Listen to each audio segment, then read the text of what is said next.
Hello everybody, welcome back to the HardReset.Info channel. In today's video, I'll show you how to restart your TCL Linkhub router.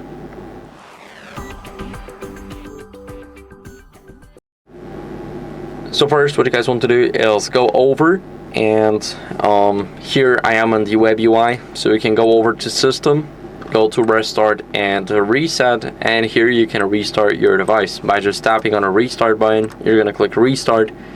And now the device is about to restart. We will see that some of the lights will just go off. So as you guys can see, let me place my hand like this. Now every single light disappeared. It's restarting, and also now the power came back on. Here at the side, the first button here is to power it on or off. So you can just press it, and everything will work just fine.